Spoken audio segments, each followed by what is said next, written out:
Certains patrons, justement, innovent. Ce n'est pas très habituel en France, mais ils ont décidé de faire la chasse aux chefs. Ils ont décidé de supprimer la plupart des échelons hiérarchiques. Pas de cadre, pas de contremaître. Les ouvriers sont responsabilisés. Ils prennent des décisions stratégiques, s'occupent de leur planning, font même des propositions. Et vous allez le voir, ça fonctionne plutôt bien. C'est le dossier du 13h. Il est signé Yacine Mili et Antoine Husser. Au cœur du Tarn-et-Garonne, l'usine Poult, un symbole de la région depuis 1883. Une fabrique de biscuits pour les marques de la grande distribution. Tartelettes, barquettes, biscuits nappés. En tout, 120 tonnes de gâteaux sortent de ces machines chaque jour.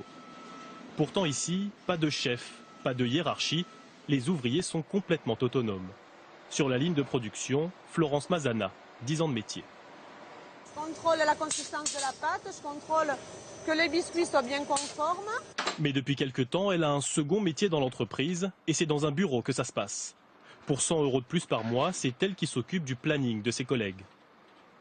Avant, si on avait besoin de quoi que ce soit, on appelait d'abord le chef pour savoir que là, c'est vous qui prenez l'initiative. Vous ne vous sentez plus un ouvrier qui est là juste, qui pointe, qui repart.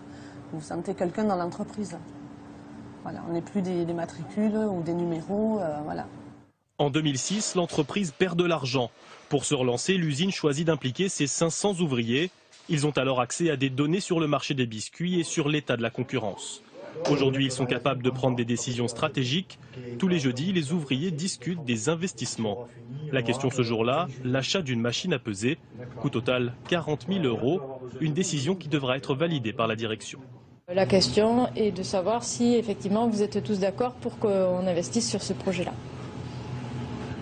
On n'a pas un budget, mais on est d'accord pour allouer la dépense. Ouais. Okay. Si c'est un projet intéressant, qui peut rapporter pas mal à l'entreprise, pourquoi pas. On est d'accord aussi.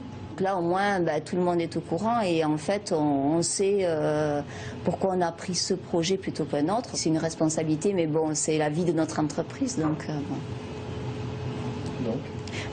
c'est bien que ce soit nous qui la prenions. En cherchant, il y a bien un patron à la tête de l'usine. Son nom, Didier Herzig.